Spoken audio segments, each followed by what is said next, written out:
A leitura, ela tem que ir de acordo com a tua necessidade. Lembra, você tem um período, você tem um tempo para fazer prova. Se você quiser ler alguma coisa por prazer, não tem tempo. Pode fazer o que tu quiser, não é o nosso caso. A gente quer fazer isso de maneira mais rápida possível. O que eu preciso fazer? Eu preciso planejar a minha leitura. Qual é o planejamento? Cara, olha só.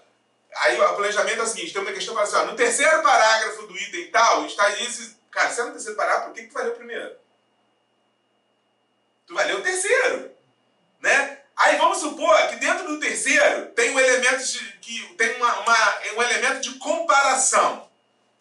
Eu fui lá na apreensão e descobriu que o terceiro parágrafo começa por um elemento de comparação. Se ele começa por um elemento de comparação, significa o quê?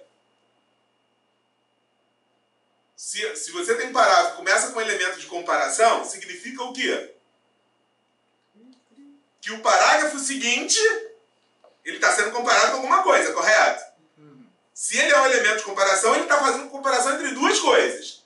A coisa que ele está fazendo comparação está no parágrafo anterior, tanto é que ele começa com o elemento comparativo. Ou seja, embora só precise do terceiro parágrafo, opa, pera lá, se ele está comparando duas coisas, se eu ler o segundo, vai me ajudar a descobrir o que ele quer. Porque se ele está fazendo comparação entre duas coisas, claro que o parágrafo anterior vai me ajudar. Isso é planejamento de leitura.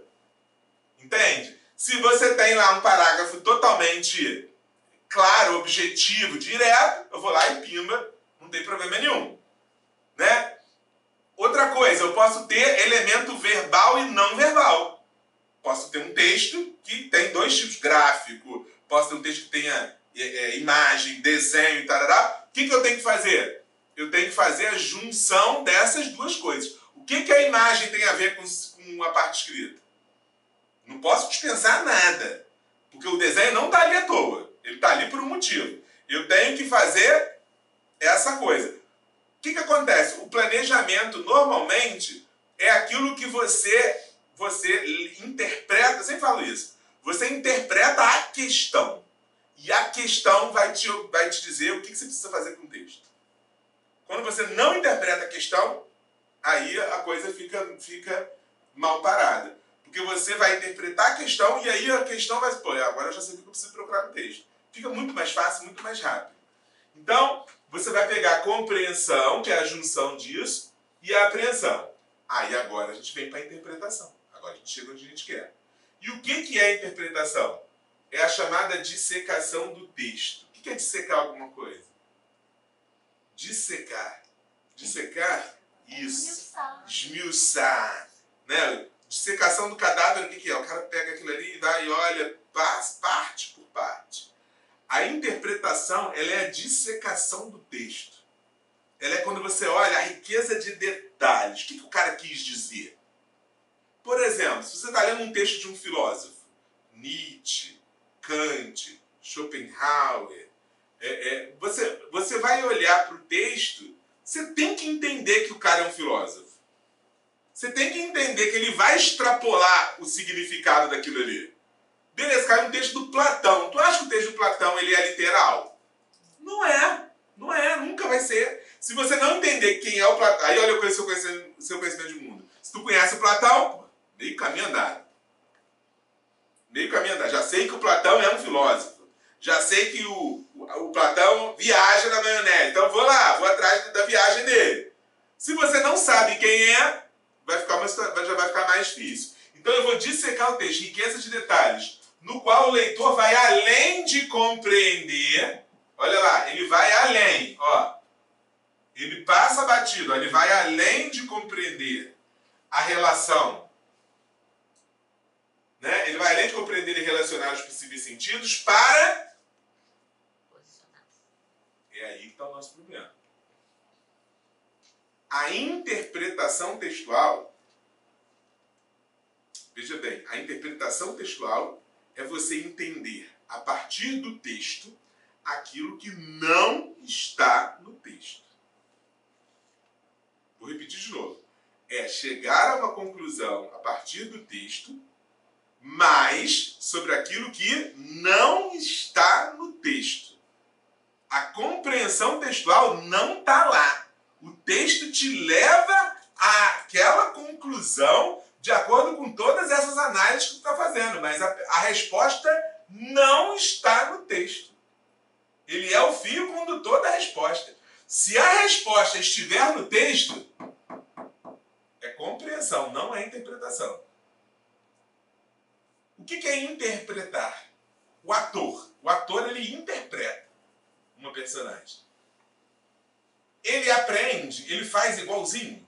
Se você for numa peça de teatro 2, 3 vezes, por exemplo, aquele ator, ele vai representar o mesmo papel 3 vezes de maneira igualzinha? Não vai. Não vai. Cada vez que ele subir no palco, ele vai... Tem dia que ele está mais animado, tem dia que está menos animado, tem dia que tem dia que ele faz improviso, tem dia que ele não faz. Ou seja, ele interpreta. Eu dei aula durante 3 anos na escola de teatro lá da UFRJ, né, quando eu era para fazer estágio, tarará, e não tinha professor, pum, botaram a gente lá. E aí eu descobri uma coisa que eu nunca tinha parado para pensar. Professor de teatro, cara, fantástico, ele fazia assim, qual é a diferença do ator bom para o canastrão? O canastrão, ele finge. Ele finge. Ele olha o personagem, finge que ele é o cara, e aí ele vai e interpreta aquilo a partir do fingimento dele. E o cara que é bom, ele vive. Ele é o personagem de verdade naquele momento. Naquele momento ele não está fingindo. Ele sente exatamente aquilo que escreveram. O cara lê aquilo ali e ele sente aquilo ali. Ele não tá, naquele momento ele não está fingindo. Eu vi cenas lá deles caras fazendo... Eu fazia correção de roteiro. Eu vi a cena lá que acabava e o cara ficava 5 minutos chorando depois que acabava a cena. Porque ele demorava um tempão para ele poder sair do personagem. Porque aí o cara estava sentindo aquilo de verdade. Existe outro que acabava ali, pá, beleza, ia lá tomar um café. Não estava sentindo nada. E aí, essa é a diferença da interpretação. Então a interpretação, ela não é algo assim, pô, tu faz de qualquer maneira, eu sento. Por isso que eu falo pra você, tu não consegue sentar ali e 10 minutos fazer a prova. Não existe isso. Cara, quando você for fazer o concurso, o cara que acabar com menos de meia hora, bate palma pra ele, que é menos uma vaga. Ele não vai conseguir. Eu falo isso pros meus alunos do ensino médio. Aí eles levantam assim, 10, 15 minutos fazer a prova. Eu falo, caraca, vocês são muito fera. Porque se eu fosse fazer a prova que eu fiz, eu ia levar mais de 10 minutos. Porque, cara, só o que você senta pra tu interpretar e entender o que tá escrito ali, já foi o tempo. Então, assim, na verdade, a nossa briga é para não extrapolar o tempo. Agora, rápido demais é algo, uma prova de interpretação é algo, vamos recorrer à literatura, surreal. Porque não é assim que funciona. Porque isso aqui é algo, por exemplo, se eu fizer uma prova de gramática, eu, por exemplo, dou aula de gramática há 25 anos. Provavelmente eu faço a prova de gramática em 10 minutos. Porque não tem mistério. Eu vou pegar, eu decorei aquilo tudo, beleza, vou fazer. Pô, agora me dá uma prova de interpretação textual com um texto que eu não li antes. Eu só tenho contato com ele naquele momento da prova. Como é que eu vou fazer um texto com 10 minutos? Eu acho interessante, cara, né? Eu fui fazer uma prova uma vez com uns amigos que não estavam muito acostumados a fazer prova. Aí nessa época eu fui de boa, eu era meio maluco, sou. Aí eu fazia muitas provas e tal, e fomos fazer umas provas. Aí fizemos as provas, parará. Quando eu saí da prova, eles já tinham lanchado, já tinham tomado café, já estavam querendo ir embora, porque a gente foi todo mundo num carro só. E aí assim, cara, demorou muito, que não sei o que. Eu falei, eu achei a prova tava difícil. Aí o outro, não, que difícil nada, tava mole. Falei, beleza, aí entramos no carro. Eu não gosto muito de ficar falando de resultado de prova depois que eu termino, não. Pra mim acabou, vamos ver o resultado lá, oficial, ou o gabarito quando sair. E o negócio, cara, qual você marcou? Eu não gosto dessa parada, não. Aí entramos no carro e eles estão lá. Você marcou essa? Você marcou essa? Você marcou essa? Pô, não marquei essa, não. Aí tinha um cara que tava dirigindo pra gente, era uma van, o cara tava dirigindo. Aí o cara virou e falou pra mim, deixa eu dizer uma coisa pra vocês. O cara, um senhor muito engraçado, deixa eu dizer uma coisa pra vocês. Ou todo mundo passou e ele ficou reprovado, ou só ele passou. Porque não tá batendo nenhuma questão com a que vocês estão falando. Só eu passei. Todo mundo ficou reprovado. Era uma prova da Prefeitura do Rio. Porque essa eles acabaram muito rápido. Porque falaram que a prova estava muito fácil. Cara, tá muito fácil, não significa acabar rápido. Pô, ela tá fácil. Se ela tá fácil, a tua obrigação é tirar uma nota pum, lá em cima. E foi todo mundo reprovado. Todo mundo reprovado. Pô, não é que eles sejam reprovados, só eu passei no seguinte sentido. Alguns até passaram, mas passaram com aquela nota mediana. Tu não quer tirar, se tu pode tirar 10, por que tu vai tirar 8? Se eu peguei uma prova que é fácil, eu tenho a obrigação de correr atrás do 10. Aí vou dar um deslize aqui, outro ali, vou tirar 9, parará, entendeu? Quando eu fiz o meu vestibular, lembro até hoje, eu fiz o FRJ naquela época, era vestibular, não era Enem. As provas eram discursivas e eu só não podia zerar nenhuma, né? E depois tinha que somar, tinha peso, aquelas palhaçadas todas. E aí eu fui e falei assim, fiz as provas, não sei se alguém é da minha idade, tu pegar pelo telefone as notas. Cara, que desgraça isso. Era pelo telefone. Aí todo mundo me perguntava assim, e aí, o que tu acha? Tu passou? Tu não passou? Tu passou? Tu não passou? Eu falava sempre isso, olha, se eu passei em química, eu passei. Se eu não zerei em química, eu passei. Eu sempre falava isso, olha, se eu não zerei a prova de química, eu passei. Porque eu tenho grandes chances de ter zerado a prova de química. Química sempre foi meu terror. E os meus professores não eram bons, então não fiz curso e tal. Porque, na verdade, eu prestei vestibular no terceiro ano do ensino médio, achando que era só para tentativa para no ano seguinte estudar. Aí, eu peguei as notas pelo telefone. Química, 0,7. Não zerou. 0,7. Sabe qual a fórmula que eu acertei? Tenho até vergonha de falar. H2O. Não, da cerveja. Acertei a da cerveja aí. 0,7. Eu acertei. Aí o pessoal começou a sacanear. 0,7 em química, tu passou? Eu falei, passei. Tenho certeza que eu passei. Aí veio as outras notas. 10 em português, 9,9 em história. De 232 vagas, eu fui o 19º. Tirando 0,7 em química. Entende? Tu sabe, porque assim, aquela que tá fácil, galera, tu tem que ir lá dentro dela. Se a prova tá fácil pra você, dentro da tua área de conhecimento, tu tem que ir lá. Eu não admito outra nota menos de 9,5 em redação. Tirei 10 em redação, vai ter prova de redação. Porque assim, aquilo ali tava fácil. Caiu sobre racismo. A minha redação era sobre racismo. Cara, assim, fiz com o pé nas costas. Não levei 20 minutos para fazer a prova de redação. Depois de escrita, a prova boa. A prova de português estava maravilhosa. Aí, entende? Eu falo sempre isso pra vocês. A galera que tá no teu curso, tu sabe qual é a tua área melhor, tu sabe qual é a tua deficiência.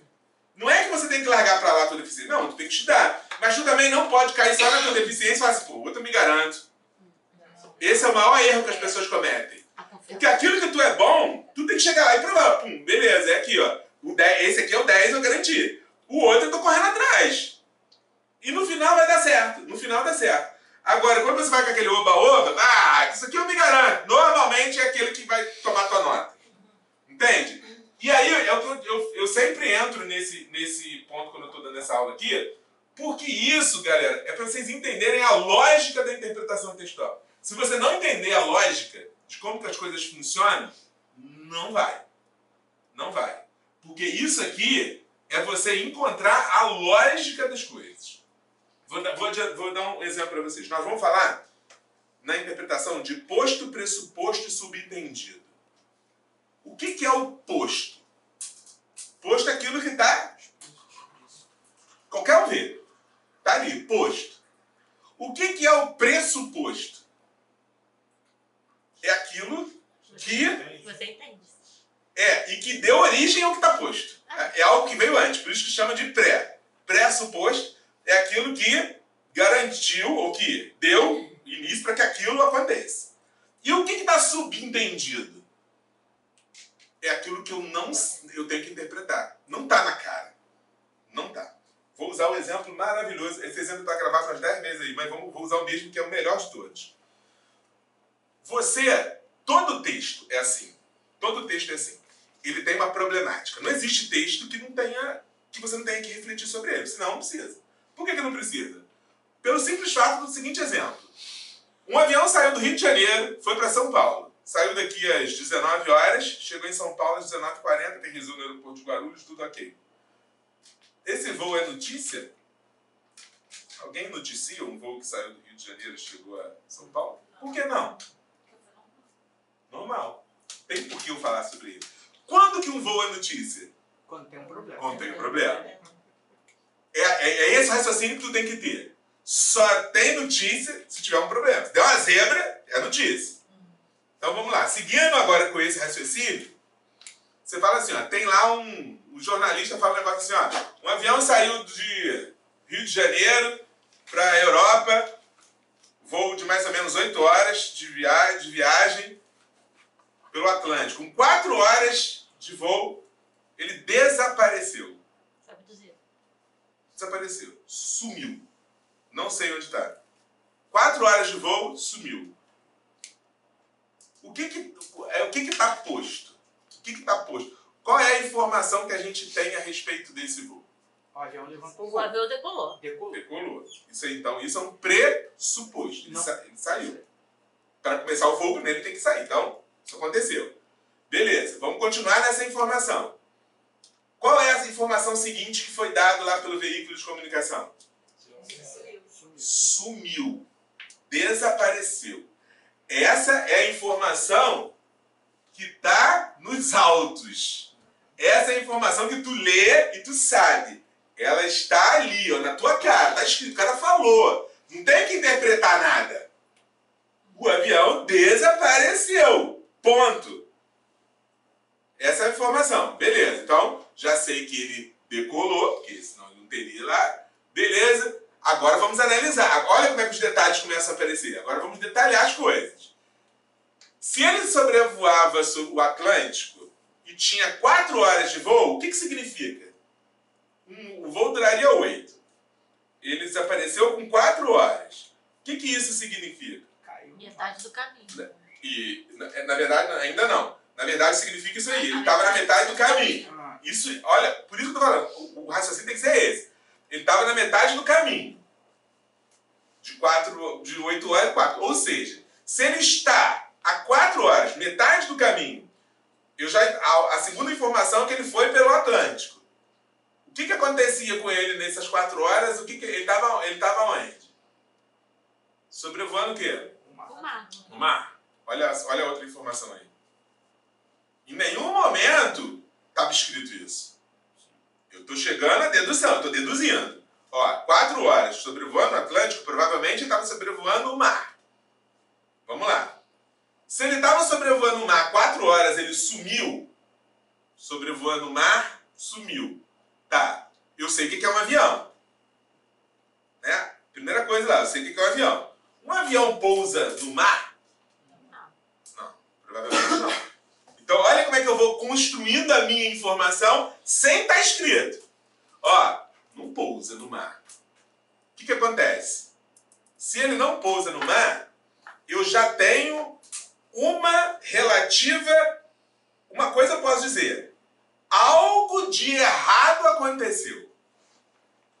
Algo de errado aconteceu. Eu sei o que aconteceu? Não, eu não sei ainda. Não sei. Eu não sei o que aconteceu. Eu deduzo. Eu deduzo.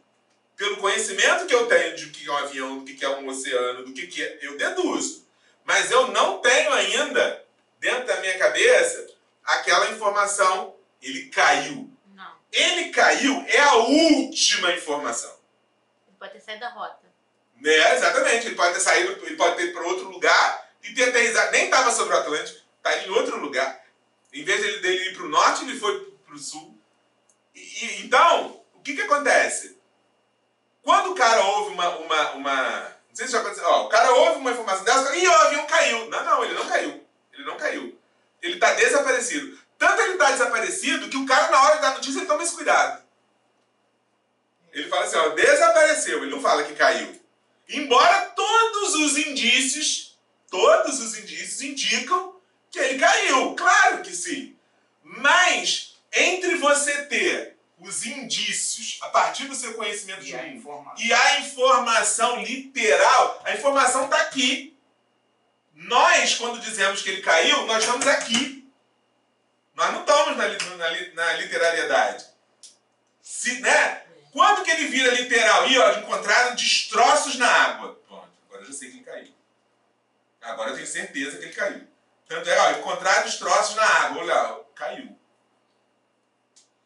Beleza, não encontraram destroços. O cara tá voando, ele tinha autonomia de voo para 10 horas. Ele já está 20 horas desaparecido. Eu já tenho mais um elemento. Qual é o elemento que eu tenho? Ele não está mais voando. Se ele tinha 12 horas de autonomia de voo, né? Já tem 20 horas que se passaram, ele não tem mais como estar voando. Aterrissou em algum lugar. Ele aterrissou. Já sei que ele está no chão. De que forma que ele está no chão eu não sei, mas que ele está no chão ele está. Entende que quando a gente ler qualquer coisa, o raciocínio tem que ser esse. Eu não posso ir direto pro Caiu. Existe um poema do Manuel Bandeira, não sei se vocês já leram, que é Profundamente. Era noite de São João, quando eu adormeci, estavam meus primos, meus amigos, aí fala Totônia Rodrigues, Parará, Tomás. Onde estão todos? Estão dormindo. Dormindo profundamente. Quando eu penso na noite de São João, eu me lembro de todas aquelas pessoas da fogueira acesa, eu me lembro das famílias no terreiro. Onde estão todos? Estão dormindo profundamente. Esse é o poema. Ponto. Isso foi uma prova que nós fizemos ali. O que está escrito, o que está literal no texto? Embora seja um poema, primeiro você tem que ver o literal. O literal do texto é o seguinte, o literal do texto é, primeiro, a festa era antigamente, e ele está dizendo que hoje não tem mais, porque ele sente saudade da festa que existia. E ele pergunta assim, onde estão todos? Aí, cara, dormindo profundamente. Em nenhum momento ele disse que essas pessoas morreram. O sentimento dele de dormindo profundamente pode ser variado. Pode ser o sentimento de, pô, eu queria tanto que tivesse uma festa, não tem mais. Dormir no sentido metafórico do cara que não se anima mais com nada, desanimado. Cara, em uma prova dessa, uma menina na faculdade, não é FRJ, na quarto ou quinto período, a menina cismou que ali, que o cara estava falando que tinha acabado, que todo mundo tinha morrido, era uma confusão danada, e o professor falou assim, não está escrito isso, e a mulher caiu num debate com o professor, e o professor botou o nome no texto de São João Forever. Como é que é? Em inglês? Forever? Né? Forever. São João Forever, porque assim, cara, só você que entendeu que todo mundo morreu. E deu 0 na prova. E ela foi lá debater com o cara, que o cara tinha dado 0 na prova da cara. Não está escrito isso. Você achou, tu tem todo o direito de achar que todo mundo morreu. Menos na prova. Menos na prova. Menos na prova. Entendeu? Que o texto, às vezes, fala, não está escrito, isso não está escrito porque não aconteceu. Ah, mas eu achei isso, pô. Mas se eu, não está escrito. Não está escrito. Então, entre o que está escrito e a tua compreensão do que você entendeu, a gente tem que entender que o texto varia de um lado para o outro o tempo inteiro. Por isso é que eu começo dizendo isso. Porque o que acontece? A partir de agora a gente vai para a interpretação. Se tu não entendeu isso, toda hora tu vai compreender, aprender, tudo misturado e não sabe o que está fazendo, é um balaio de gato danado. E tu não sabe o que está dizendo. Então essas informações, elas têm que estar bem resolvidas dentro da cabeça da gente. E isso serve para qualquer disciplina. Matemática, não sei se vocês estudam matemática. Matemática, isso é um inferno. Porque matemática, o cara ele te dá uma parte escrita para tu transformar aquela porcaria em número. Em lógica. Para tu entender o que tem que multiplicar, o que tem que dividir, se aquele raio é área, se é não sei mais o que. Então, na verdade, o que tu tá fazendo aquilo ali? Tu tá, compreendendo e aprendendo aquilo que está escrito e interpretando. 88% das pessoas que erram problemas matemáticos é interpretação, não é a conta. Se o cara te der a conta pronta, tu sabe fazer. É a fórmula. Tu sabe fazer. Tu não chega lá. Por que tu não chega lá? Porque tu não entende o que está escrito. Não é matemática. Não é matemática. Se você somar 2 mais 2 e colocar 5, aí é problema matemático. Você não sabe fazer conta. Mas se você não conseguir entender que ele está falando de 2 mais 2, não é matemática. É interpretação. Então, é isso que a gente tem que entender nesse primeiro momento, que interpretar é tu pegar essas informações, olhei para as informações, descobri a correlação, depois coloquei o meu conhecimento de mundo ali. Beleza, a partir disso eu vou além disso. Eu vou detalhar esse conhecimento de mundo de forma a tirar daquilo ali o que eu preciso. Tá? Então vamos lá, agora vamos partir para... Agora, ó, vou partir então para a interpretação. Estou indo para cá. E isso aqui vai me ajudar a chegar aqui. Que é o que eu preciso fazer. Beleza? Vamos lá. Se vocês tiverem a apostila aí, abram ela na... Vamos lá, primeiro... Acho que é a terceira página, porque a de vocês eu editei. A minha é a página 2, que está escrito assim, interpretação. Está escrito interpretação, achou aí? Só para entender assim, antes, em cima tem assim, ó, apreensão mais compreensão igual ao entendimento do texto. Que é o que eu estou falando desde que a gente chegou. Aí agora nós vamos falar da interpretação. Primeira coisa que a gente precisa entender na interpretação. Os elementos envolvidos. Quais são os elementos envolvidos que fazem com que você consiga interpretar o texto? Primeiro, você tem aí o próprio texto. A famosa sopa de letrinhas. O texto, propriamente dito, ele está lá. Ele é o primeiro objeto do seu estudo. Olha lá. Tem que página? Aqui é 2. Vi, 2. Tá assim, elementos envolvidos na interpretação textual, o título. Peguei. Aí, olha só. O texto é a manifestação da linguagem. Então, eu quero pegar a linguagem, passá-la para o papel. O nome disso é texto. Então eu pego aquilo ali e coloco na linguagem. Ele é uma unidade global de comunicação que expressa uma ideia, trata de um assunto determinado, tendo como referência a situação comunicativa concreta em que foi produzido, ou seja, o contexto. Ponto. Ele já puxou o que eu preciso. Vou para a letra B, chamado contexto. Olha lá. Tão importante quanto o texto é o meu contexto.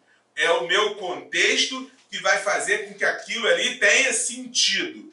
Essa tão falada correlação entre significado, ela se dá a partir do contexto em que o texto está inserido. Olha lá. É a unidade maior em que a menor se insere. Então, o que é maior, o contexto ou o texto? Contexto. O contexto.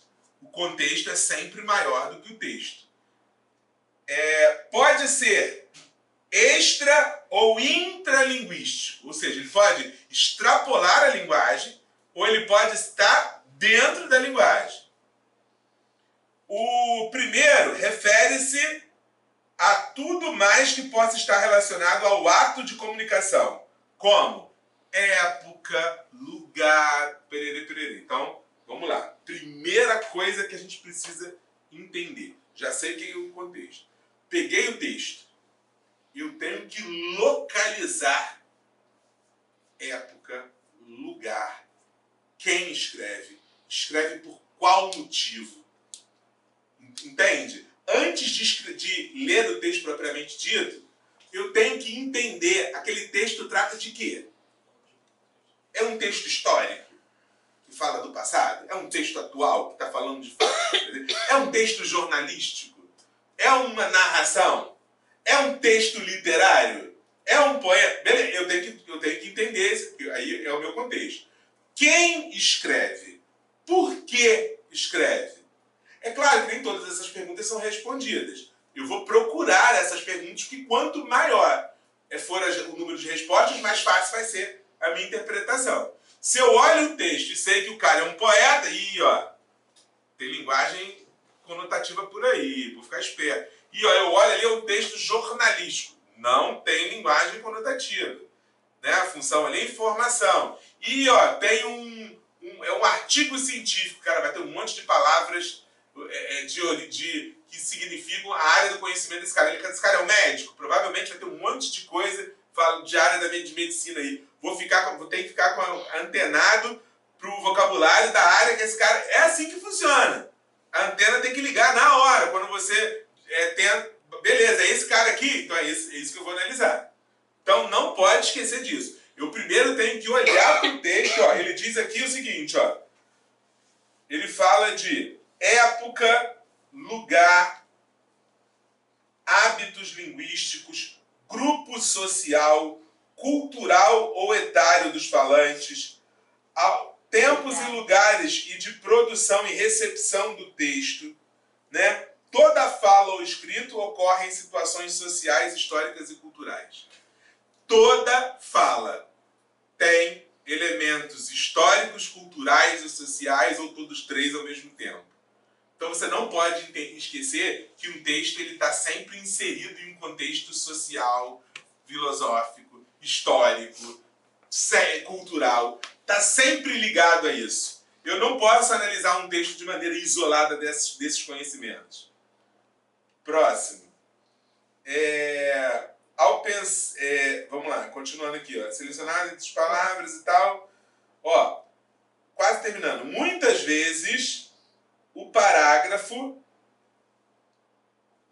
Muitas vezes o entendimento de uma palavra ou ideia só ocorre se considerarmos sua posição dentro da frase e do parágrafo, e a relação que ela estabelece com as palavras e com as informações que precedem ou as sucedem. Olha lá, eu tenho que olhar sempre o que vem antes e o que vem depois.